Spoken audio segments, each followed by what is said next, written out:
നമസ്കാരം. അടുത്തിടെ മാരുതി വിപണിയിലെത്തിച്ച പുതിയ ഡിസയറിനെ മലർത്തിയടിക്കുമെന്ന നിലയിലാണ് മൂന്നാം തലമുറ ഹോണ്ട അമേസിന്റെ വരവ് ഇന്ത്യൻ വിപണി നോക്കിക്കണ്ടത്. പക്ഷേ വിചാരിച്ചത്ര ഒരു ഇമ്പാക്റ്റ് അതിനെ സൃഷ്ടിക്കാനായില്ല എന്നതൊരു സത്യമായ കാര്യമാണ്. കൺസെപ്റ്റ് പതിപ്പിൽ അതുപോലെ തന്നെ ഡിസൈൻ സ്കെച്ചുകളിലെല്ലാം തന്നെ വമ്പൻ മാറ്റങ്ങൾ, അതായത് മിനി സിവിക് എന്നുള്ള രീതിയിലാണ് അമേസിനെ വിശേഷിപ്പിക്കപ്പെട്ടത്. പക്ഷേ നേരിട്ട് വന്നപ്പോൾ പഴയതിനേക്കാൾ കഷ്ടമെന്ന രീതിയിൽ നിരവധി ട്രോളുകളും വന്നിട്ടുണ്ടായിരുന്നു. ഇക്കഴിഞ്ഞ 4-ാം തീയതിയാണ് ഹോണ്ട കാർസ് ഇന്ത്യ പുതിയ അമേസ് പുറത്തിറക്കിയത്. കാറിൽ ജാപ്പനീസ് നിർമ്മാതാക്കൾ ഉൾപ്പെടുത്തിയിട്ടുള്ള അപ്രതീക്ഷിത സവിശേഷതകളും ഫീച്ചറുകളും കാരണം കോമ്പാക്ട് സെഡാന്റെ ലോഞ്ച് ജനങ്ങളിൽ കാര്യമായ താല്പര്യം ജനിപ്പിച്ചിരുന്നു. ചില മേഖലകളിൽ, പ്രത്യേകിച്ച് ഫീച്ചറുകളുടെ കാര്യത്തിൽ അമേസ് അതിന്റെ എതിരാളികളെ പിന്തള്ളുന്നു എന്നാണ് പറയപ്പെട്ടിരുന്നത്. എന്തായാലും അതുമായി ബന്ധപ്പെട്ട ചർച്ചകളാണ് വരാൻ പോകുന്നത്. ഒരു സുപ്രധാന ഘടകം അവശേഷിക്കുന്നുണ്ട് മൈലേജിന്റെ കാര്യത്തിൽ. ഇത് നമ്മൾ പറയാൻ വിട്ടുപോയി. മൂന്നാം തലമുറ അമേസ് 2024 മാരുതി സുസുക്കി ഡിസയറിന്റെ വാലറ്റത്തിലാണ് എന്ന് പറയേണ്ടി വരും. പുതിയ അമേസിൻ്റെയും പുതിയ ഡിസയറിനെയും താരതമ്യം ചെയ്തുള്ള ഒരു വീഡിയോ ആണ് ഇത്. ഹോണ്ടയുടെ പുതിയ മൂന്നാം തലമുറ അമേസ് ഇന്ത്യയിൽ ഒറ്റ എഞ്ചിൻ ഓപ്ഷനുമായിട്ടാണ് വരുന്നത്.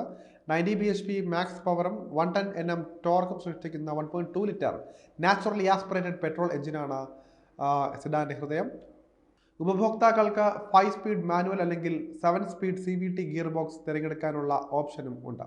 മാനുവൽ പതിപ്പ് 18.65 km/ലിറ്റർ മൈലേജ് വാഗ്ദാനം ചെയ്യുമ്പോൾ CVT വേരിയന്റ് 19.46 km/ലിറ്റർ നൽകുന്നുണ്ട് എന്നാണ് ഹോണ്ട അവകാശപ്പെടുന്നത്. പുതിയ Z സീരീസ് 1.2 ലിറ്റർ 3 സിലിണ്ടർ യൂണിറ്റാണ് മാരുതി സുസുക്കി ഡിസയറിന്റെ ബോണറ്റിനിടയിൽ സ്ഥാനം പിടിക്കുന്നത്. ഈ എഞ്ചിൻ 81 bhp പരമാവധി പവറും 112 Nm ടോർക്കും സൃഷ്ടിക്കുന്നുണ്ട്. കൂടാതെ 5 സ്പീഡ് മാനുവൽ അല്ലെങ്കിൽ AMT ഗിയർ ബോക്സുമായി വരുന്നുണ്ട്. കൂടാതെ ഈ മോഡലിന് ഒരു factory fitted CNG power train ഓപ്ഷനും നിർമ്മാതാക്കൾ വാഗ്ദാനം ചെയ്യുന്നുണ്ട്. ഇന്ധനക്ഷമത, മൈലേജിന്റെ കാര്യത്തിൽ ഡിസയറിന്റെ പെട്രോൾ മാനുവൽ വേരിയന്റ് 24.79 km/ലിറ്റർ മൈലേജ് വാഗ്ദാനം ചെയ്യുന്നുണ്ട്. അതേസമയം AMT വേരിയന്റ് 25.71 km/ലിറ്റർ ആണ് നൽകുന്നത്. കൂടാതെ ഡിസയറിന്റെ CNG ഓപ്ഷൻ കിലോഗ്രാമിന് 33.73 km എന്ന വമ്പൻ മൈലേജും നൽകുന്നുണ്ട് എന്നതാണ് ശ്രദ്ധേയം. ചുരുക്കത്തിൽ പറഞ്ഞു വരുന്നത്, മുൻ തലമുറ അമേസ് മോഡലും ട്രാൻസ്മിഷനും അനുസരിച്ച 18.3 km/ലിറ്റർ മുതൽ 18.6 km/ലിറ്റർ വരെ മൈലേജ് വാഗ്ദാനം ചെയ്തിട്ടുണ്ട്. എന്നാൽ ഇക്കാര്യത്തിൽ പുതുതലമുറ അമേസിന്റെ ഇന്ധനക്ഷമത വീണ്ടും മെച്ചപ്പെട്ടിട്ടുണ്ട്. CVT വേരിയന്റ് ഇപ്പോൾ 1 ലിറ്ററിന് മുൻപത്തേക്കാൾ 1.16 km വരെ കൂടുതൽ മൈലേജ് നൽകുന്നുണ്ട്.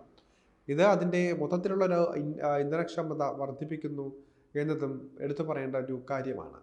എന്നാൽ മറുപുറത്ത് സേഫ്റ്റിയുടെയും മൈലേജിൻ്റെയും കാര്യത്തിൽ 4-ാം തലമുറ മാരുതി സുസുക്കി ഡിസയറിന് വ്യക്തമായ മേൽക്കൈ ഉണ്ട് എന്നതിന് നിസ്സംശയം പറയാൻ കഴിയും.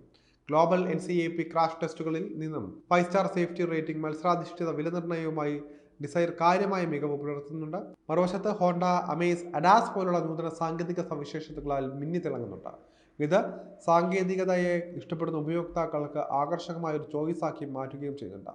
പക്ഷേ മൈലേജിന് കൂടുതൽ പ്രാധാന്യം നൽകുന്ന ഇന്ത്യൻ വിപണിയിൽ ഇക്കാരണത്താൽ തന്നെ ഡിസയർ അങ്ങ് വാഴും എന്ന് കരുതിയാൽ അതിലും ഒരു തെറ്റായ തീരുമാനമാണ് കാണാനുള്ളത്.